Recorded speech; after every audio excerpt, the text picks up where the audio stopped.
Yeah.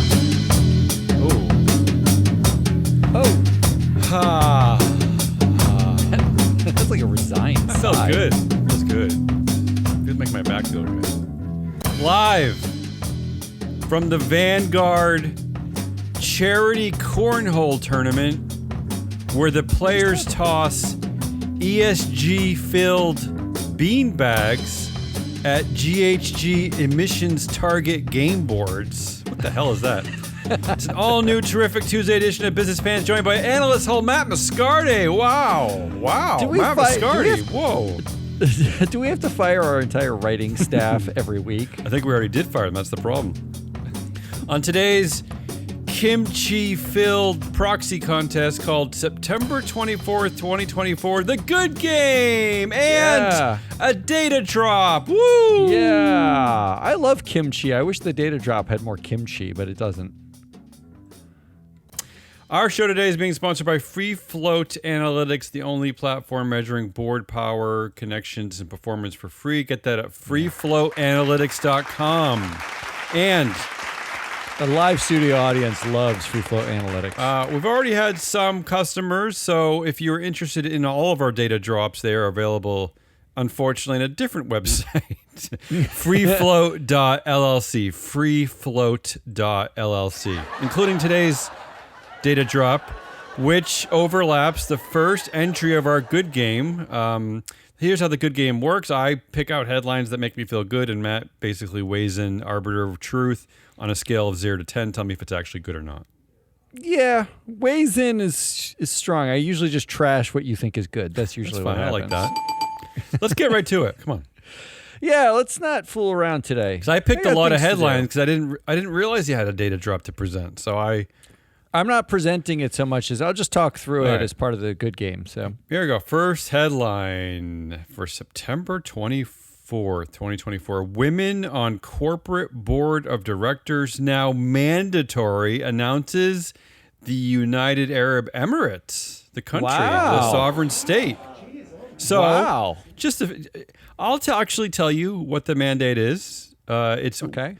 And it's kind of good news, bad news. It's only one director, but it doesn't have to happen by 2050. It actually has to happen by January. So that's only a few months away. What? But that's something. By right? January? But still. So what do you think about this? What do you think? All right, so I saw this headline. Yeah. And I cheated a little bit. Okay, it's fine. Because you can cheat all you want.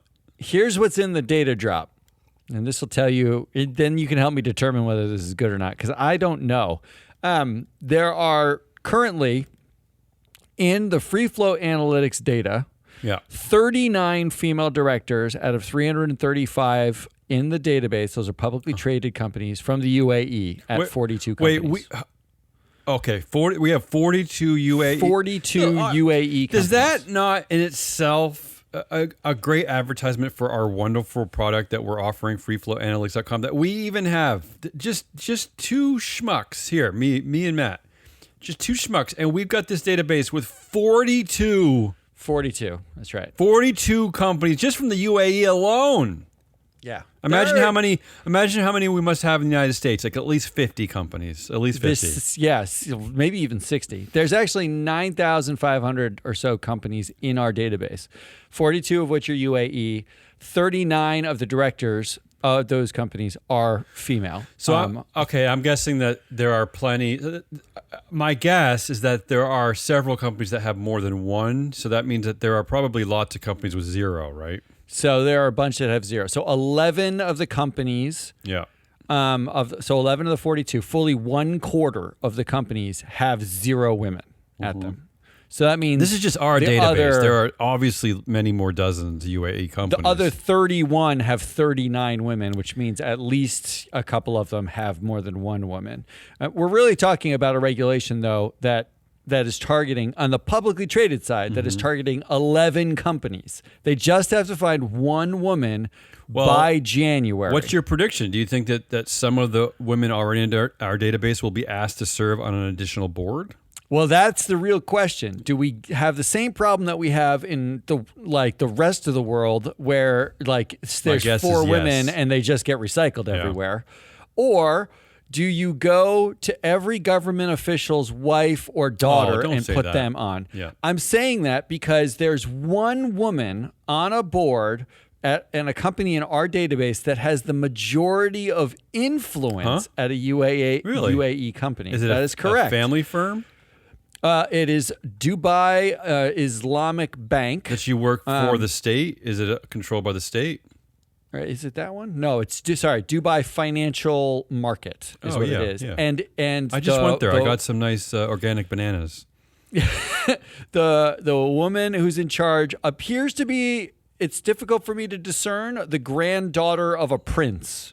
But regardless, she is, that a government a real official. thing? Is that She's a government official, and it's a government-owned entity. So our data says she's tagged as the government. Basically, she's the controlling shareholder, right? So, but it does happen. So that is my guess. But look, the best part about this headline. So that's the data drop you can get. You can get all the UAE companies. FreeFloat.llc. And you can get all the other data drops that we have. There's a whole bunch up there. There's always like 6 or 7. The headline, the best part about this headline is January 2025. All right. That is absolutely the best part. Yeah. Which it's like, I mean, it's the 24th of September. So you've got get it going, people. Effectively 3 months to just get this done. Yeah. Like just get it done. And there's no snow out there, so you can't complain about like, I had to shovel up my car or something. Come on, get to it. So I'm going to give this a 7. All right. I like it's not it. Bad. It's a good start. It's a good start. It's not bad. Yeah. Moving on.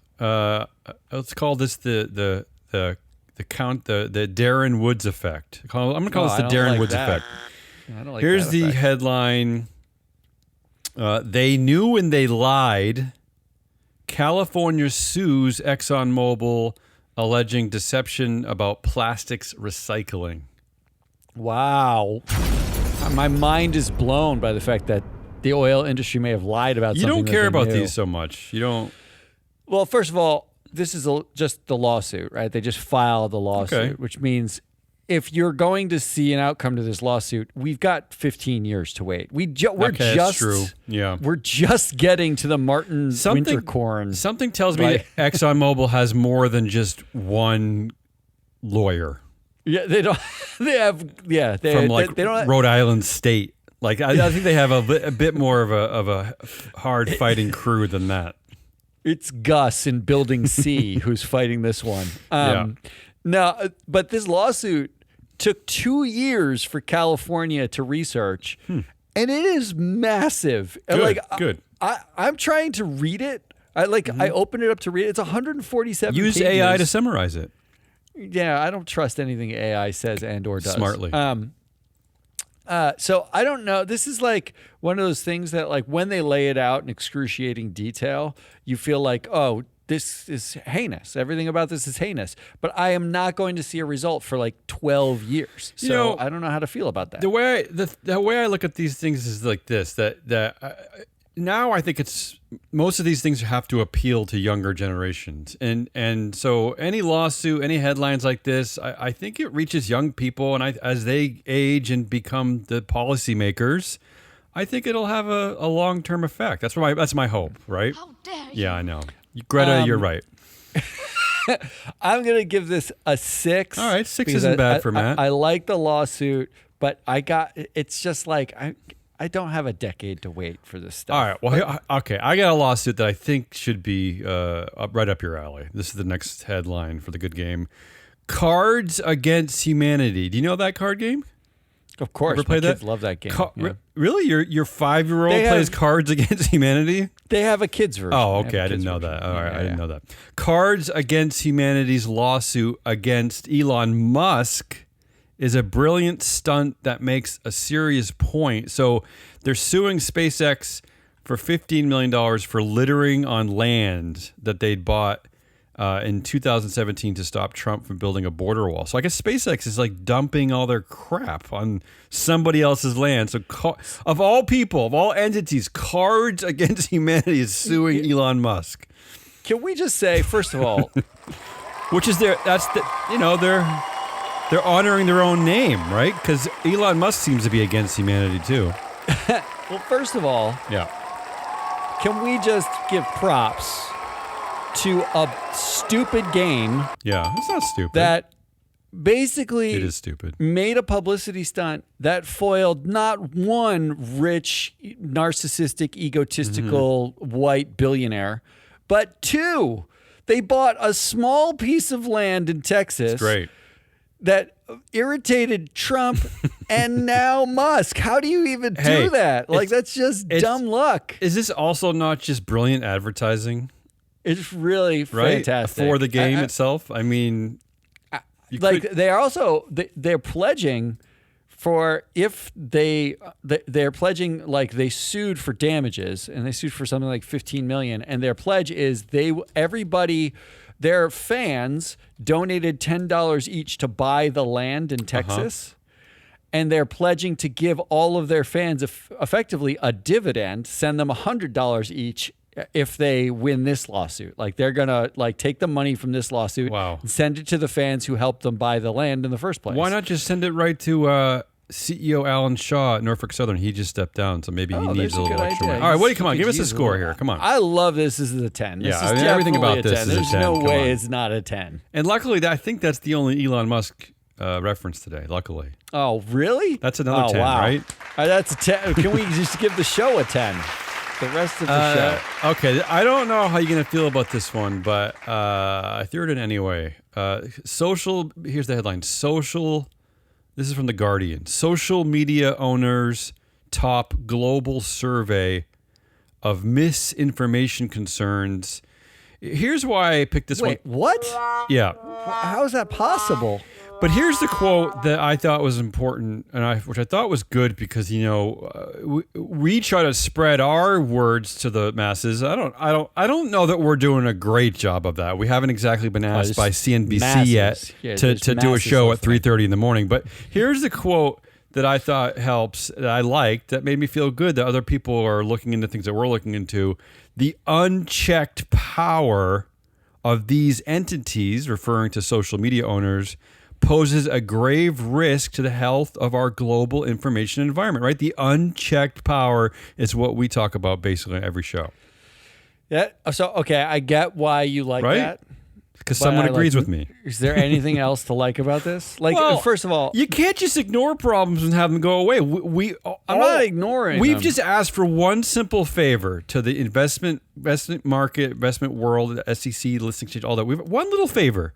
Just get rid of the dual class shares. All right, that's it. Just get rid of it. I want to know, the favor I want is to name the individuals who control these companies. Okay. Just name them. Because they even in this headline, they say the entities, right? Like, there's not entities. There's like 5 dudes. Yeah, it is That's dudes. it. It's just some dudes. It's just some dudes. Yeah. It's Evan Spiegel, Mark Zuckerberg, Elon Musk, Sergey Brin, Larry Page. That's it. A big handful And China, of whom have I guess dropped out of China. college. Well, I would add Sam Altman to that now.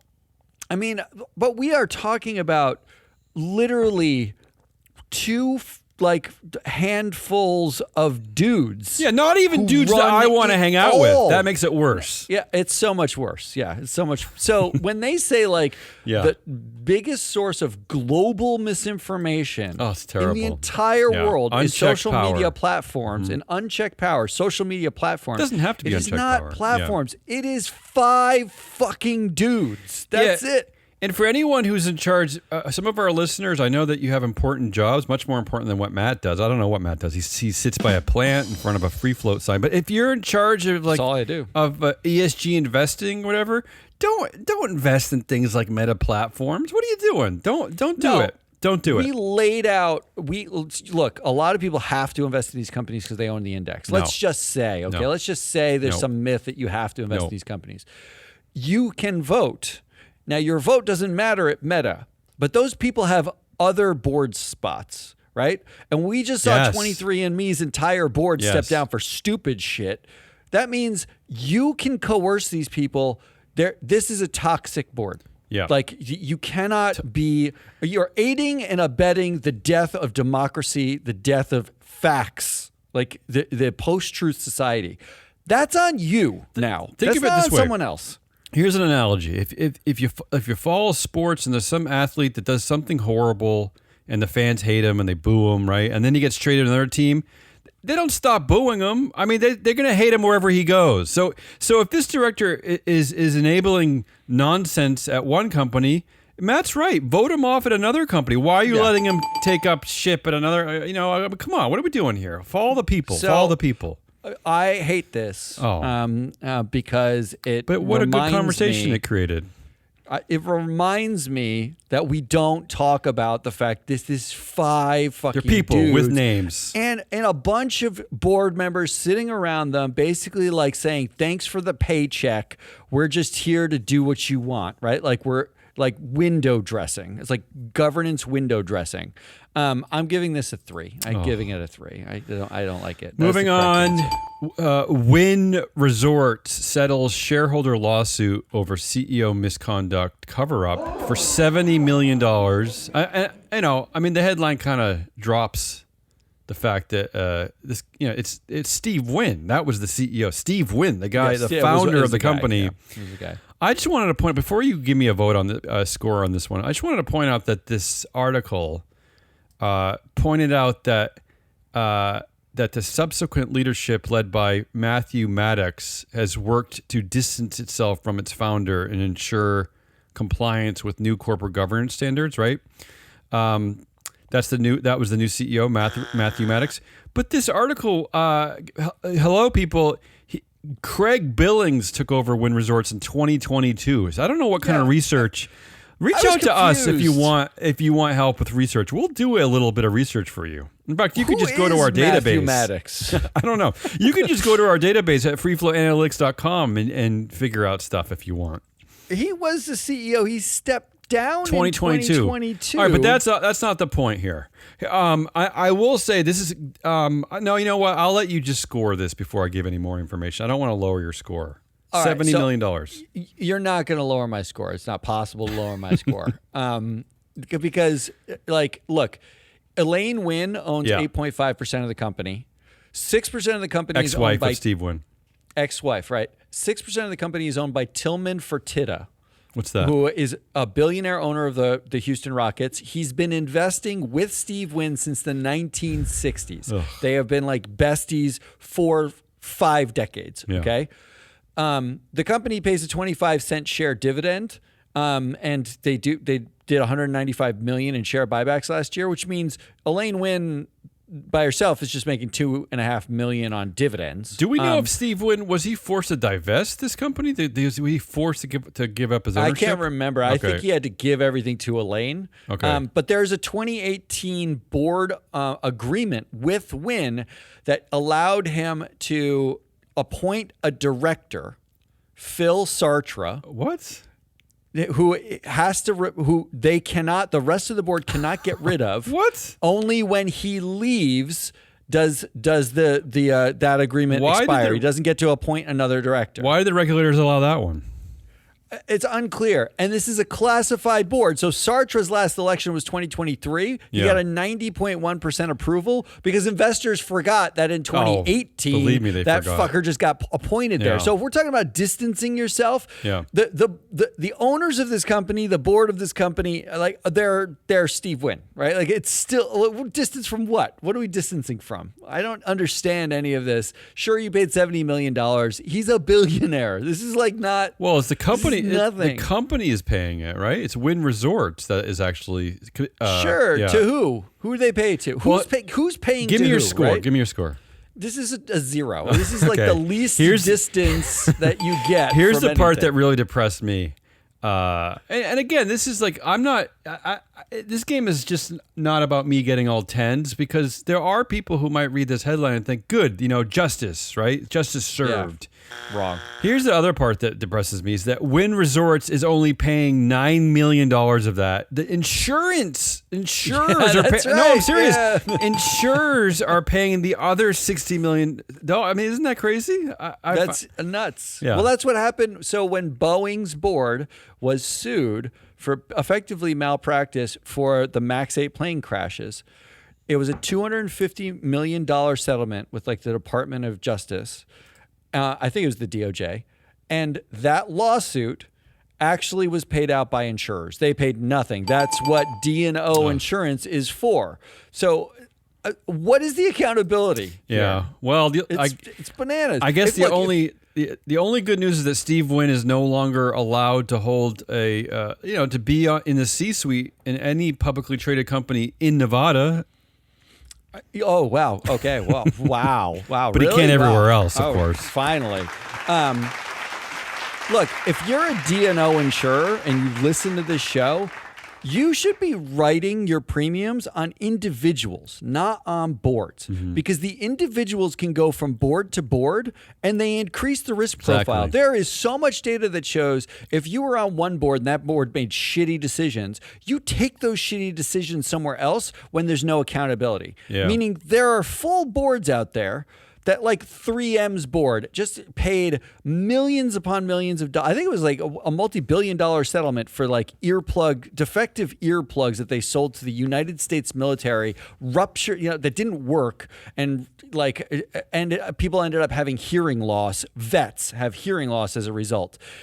The board that approves products like that, they don't see the results of that because it takes 10 years for that to happen. They get 5 other jobs, but you're a D&O insurer and you're insuring them on other boards from other heinous payouts without even paying attention to the fact that they're the individual who are making the bad decisions, right? Like abetting a bad decision. You should be using individualized data. Anyway, that's a 0. That's a big fat 0 is what that is. You're doing really well. Next headline. The headline starts off with Pinterest CEO, : Oh, does he have a name? I'll tell you the name after the headline. Pinterest CEO says, to protect our kids online, Congress must make digital IDs the national standard and require OS makers to share, that's like Microsoft, Apple, to share age validation data with apps. That's blah, blah, blah. You don't like this one? This is an op-ed from a CEO. You don't see this very often. This is from Fortune.com. That's Bill Reddy from Pinterest. You don't see that? Every tech CEO has said the government just needs to regulate this, and then we'll comply. We don't want to get involved. Meanwhile, like Zuckerberg has been saying for years and years and years to please regulate like social media, make it easier for us to provide our products. Meanwhile, the largest lobbyer in Congress is Meta. The joke is entirely on us. If these guys say all sorts of shit like that, this is another 0. Great. Oh. Stop writing an op-ed and do it. You telling me you don't have the ability to police something like in your apps online? You could absolutely do it. All right, I got to move on because I think this will help my score, this next one. Ready? Melinda French Gates rips into the praise for sleepless CEOs as so dumb. Yeah. Come on. That's an easy one, right? I mean, that's an easy 10. I did do the research, though. You want to know what the research was? Yeah, give me a score first. It's a 10. Thank you. It's definitely a 10. Go ahead. The NIH says that sleep deprivation leads to, and this is like 3 decades of studies, increased risk of hypertension, diabetes, obesity, depression, heart attack, and stroke. Yeah. Those are known effects. The NIH did a separate study that showed sleep deprivation leads to lower empathy. Quote, can it get any lower with these CEOs? That's what I mean. Quote, the results revealed that the post measurements of both direct and indirect emotional empathy of participants in the sleep deprivation group were significantly lower. Mm-hmm. This should be a board problem. Like, if your CEO is not getting enough sleep and they're out there talking about how they don't need any sleep and they're hardcore or whatever, the board should step in and be like, do you know what the studies on sleep show? That you're a fucking jerk and you make terrible decisions when you don't get enough sleep. Stop making your employees do it and stop saying it's a good thing because you are becoming a risk to the company. Luckily, since American CEOs are so desperate to chair their own boards, the directors can just look at their eyes. They can look at the bags under their eyes to know if they're not getting any sleep, right? Unlike in Europe where they have to go find the CEO because they're not on the boards usually. All right, let's move on. Yeah. I like the idea that it's like that you look around the room, you see how many shots of espresso someone's taken and being like, you have to get off the board. Here we go. Next headline. Vanguard's investor choice pilot highlights growing investor engagement in proxy voting. That's from ESGnews.com. Okay, so let me just give you some of the data behind this before you give me a vote on this one. Here are their policy preferences. So 43% of investors chose Vanguard advised policies. 30% supported company board aligned policies. Which are those any different than the Vanguard? That's what I wrote down. Yeah. How is that a different policy? 24% opted for third party ESG policies. That's us. We're a third party ESG policy, and then 2% didn't vote. So that's what happens. What do you think about all this? So wait a minute. So effectively, what you're saying is what's that? Exactly 75% of people who had this as an option opted to just let management do whatever the hell they wanted. Vanguard, company aligned. Yeah, you're right. And by not voting, vote. You're doing it. Yeah. So 70. So we're really, the headline should read, only 1 in 4 investors care about their fiduciary duty. I think you're That's right. what it should say, right? Yeah.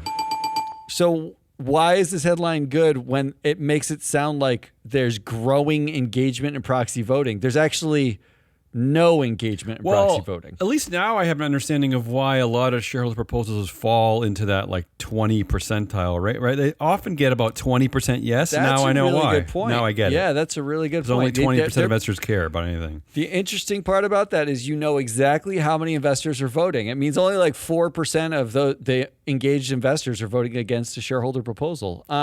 So I'm gonna give this a 0. I don't like. Right. I don't know how. Well, I tried. All right, moving on. This is a pet peeve for you. You talk a lot about share buybacks. So how's this headline? Global share buybacks fell 35% in 2024. So I guess that's through September 9th. The year's not over, but according to the data, I think this is from the S&P from. S&P, that's the name of the company, right? Still S&P, right? Is that what they call it? S&P. Yeah. According to their data, buyback transactions so far in 2024 about $164 billion compared to last year where it was $355 billion. Wow. So that means more R&D for Darden restaurants, right? Thank God. Yeah, they need to figure out how many breadsticks they can make. I was gonna say how to make that breadstick shaped like a lawn dart. I actually think the reason behind that number is like a really simple reason. Go ahead. The IRS imposed, starting in April, a 1% excise tax. This is a Biden initiative, right?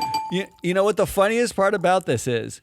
1% tax, a 1% tax. This isn't 15. This isn't capital gains. This isn't a massive tax. This is 1%. It got so into people's heads. That's nuts. That they're not doing it anymore. I don't know how I feel about that then. So that's money, that's revenue that could have been used to fix a road by me. It could have, but it wasn't taxed before. So that's true. That's true. You're getting something still. You're just... All right, give me a vote. I love this. I'm going to give this an 8. I'm going to give it an 8. I mean, this share buyback thing is, it's totally legal. I get it, whatever. But it's also...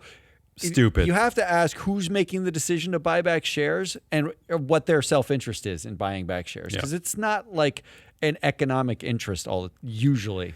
Here's a headline we covered at another show, but I wanted you to put a score on this. Tyson Foods sued over emissions reduction promises because they labeled a line of its beef as climate smart. I like that. You can vote on either one. You can vote on the lawsuit or you can vote on how great it is to call beef climate smart. I'm only voting on climate smart beef. That's the only thing I can vote on. Could be the stupidest thing I ever heard, yeah. It is not only, but if I were to actually look at the lawsuit, first of all, the board of the directors should be named individually for Tyson every year that they made a climate promise, right? Yeah.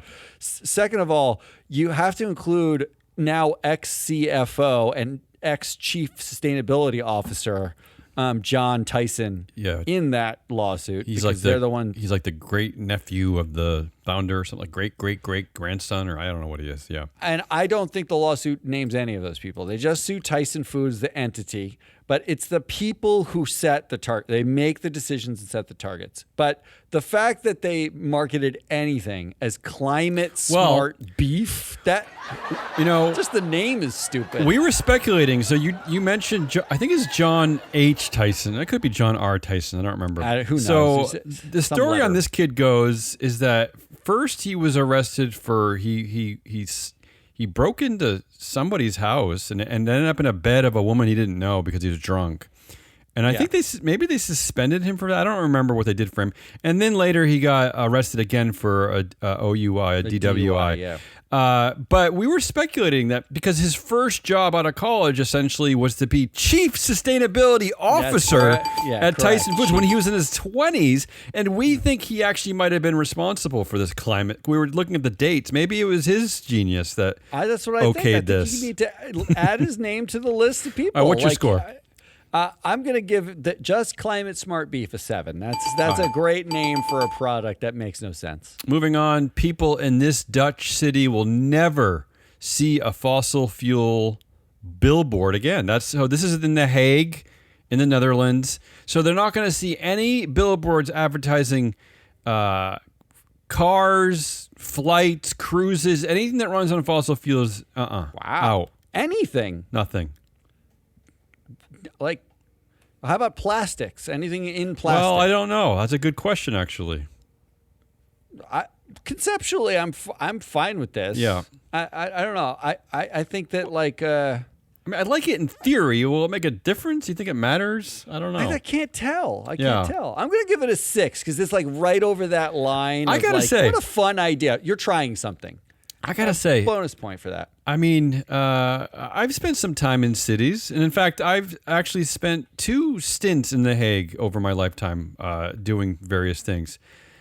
Where are there billboards in cities? I'm trying to remember. Are there billboards? I don't even know. Like, what's happening? I've never. I don't remember seeing a single billboard. That's enough to make an impact. Remember. I don't know. Maybe they mean like in subway stations, like posters. I don't know. Yeah, see, that would be something. Anyway, what's your score? I missed it. I'm gonna a 6. A 6. You got the 6. Amazon raises pay to more than $22 an hour, gives free Prime to transportation workers. I mean, how about the fact that they didn't already have Prime? Yeah, well, that's the real problem, isn't it? Like Prime is free for Amazon. Like, they're the guys who drive the thing to the house. And here's what I'm thinking too: is that look, it sounds good to get free Prime or free HBO or whatever, but really I'm thinking for the workers, it's bad to have free Prime because it's just an enticement to spend more money that they shouldn't be spending.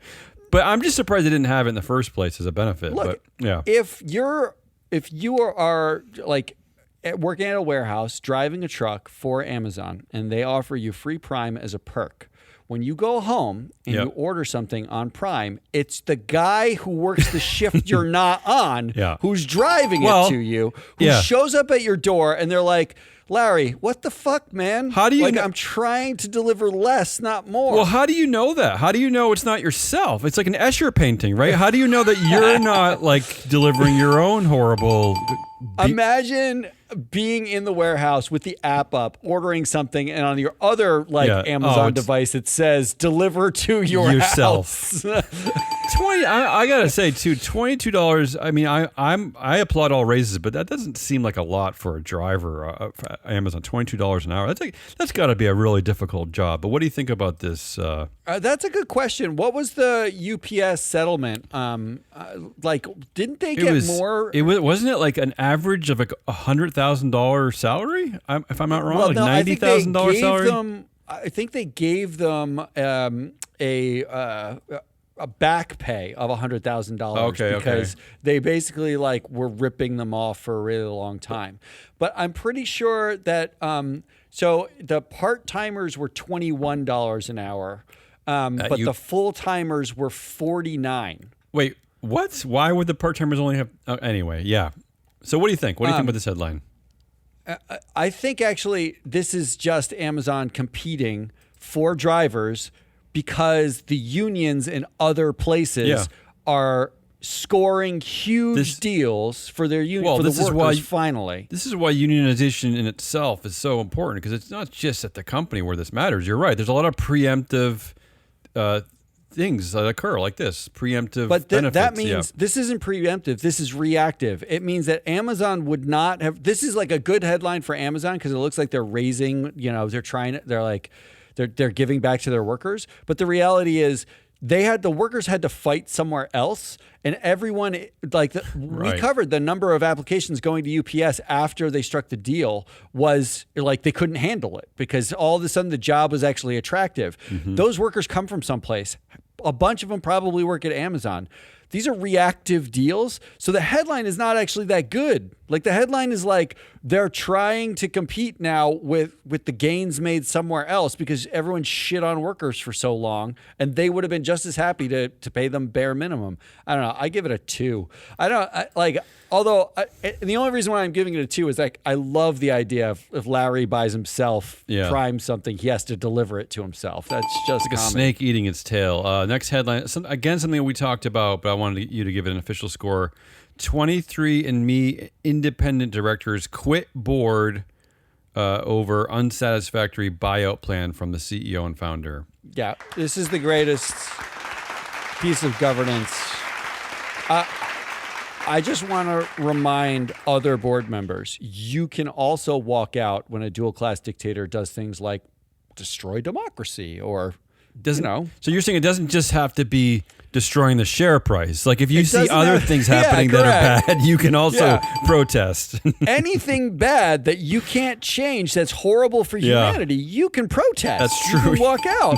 I'm just saying. It would be now that you mention it, I mean, what would be the impact? It would be a fascinating impact if the entire board of Meta Platforms walked out. Yes. Today, right? I mean, unfortunately, it probably wouldn't make a long-term difference because he would just get some new friends, but still, it would have some kind of impact, I guess. I just, what I hope with something like this is the ripple effect is someone looks at themselves on a dual class board and says, I guess I don't have to do this. Like it's not necessary for me to aid and abet horrible behavior. What's your score here? I'm giving this a 10. I like that they walked out. I love it.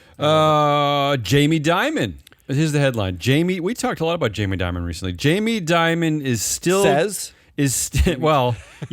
still committed to DEI, but says he's not woke. So how do you parse this one? I have to be honest. Yeah. I want to hate it.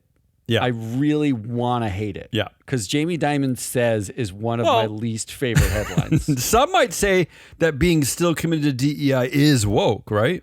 Yeah, well, I mean, definitionally, yes. Yes. But, and Jamie Dimon did say that he was this is like a near quote, a full, red-blooded patriot. He's a real man. He's a real man. Yeah, he's a manly man, right? He eats baby heads. Yeah, he's such a man. Yeah, I think that's what men eat. Now listen to me. This is the same guy, Jamie Dimon, JP Morgan. This is the same guy who literally, this is not a joke. This is not a metaphor, figurative. Like he literally took a knee inside a Chase branch during the protest of George Floyd. So is that not woke? I don't understand what gesture of that is not, if not woke.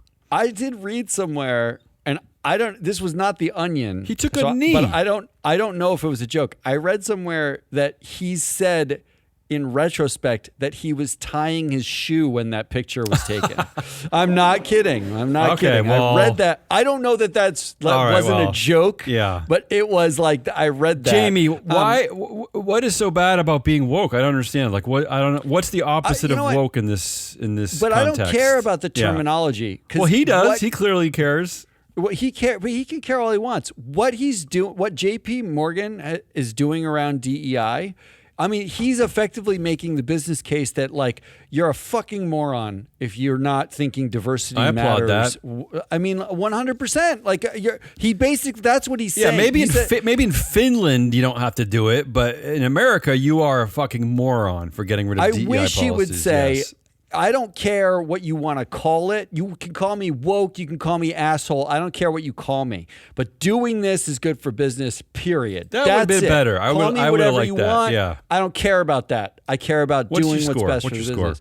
I'm going to give it a 7. I kind of like it. I don't want to, but I kind of do. I just like the metaphysical conundrum of the whole thing, because it's like, how do you stay committed to DEI and think you're not woke? I mean, really, in the current context, Jamie, I'm sorry, but that kind of makes you woke.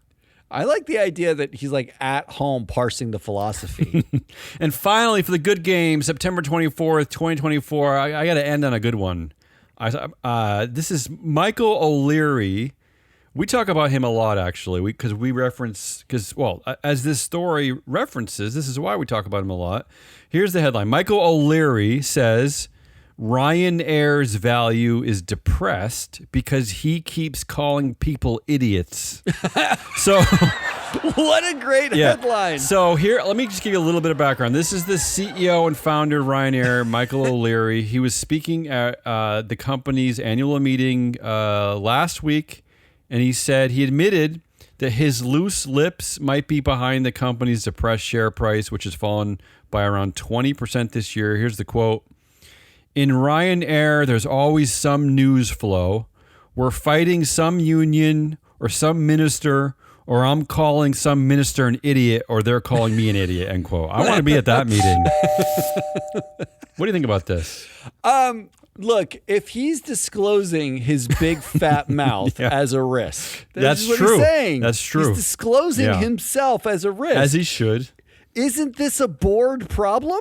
This isn't obviously. But I'm going to do the quick math. You keep talking. I'm going to look at what his influence number is in our database, freefloatanalytics.com. He's saying himself that his fat mouth cost investors 20% of the share price.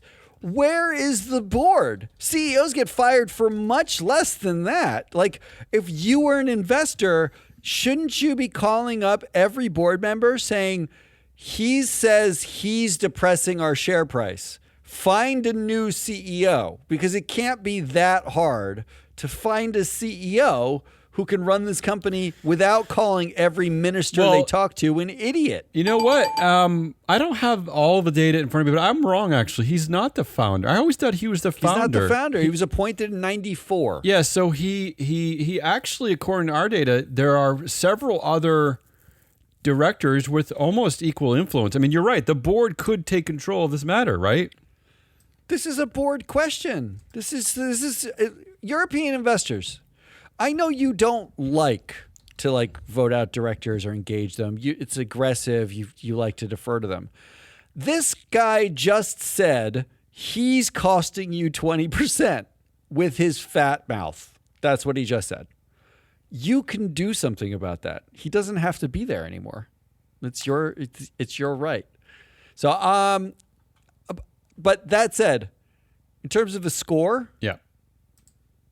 I think it's the greatest thing a CEO's ever said. I mean, it's got to be one of the best things. I'm giving it a 10. It's it's got to be one of the best things ever said by a CEO. And don't hold your breath for Elon Musk's self-own about why nobody buys Teslas anymore. At least in the blue states. And the blue states are the only people that would buy an EV. So there you go. But all right, that's the good game. So your score for the week, I'm gonna guess it's pretty low this week, Matt. It's a 5.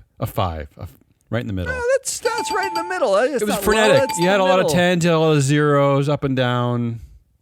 All right. That's it. That's all I got.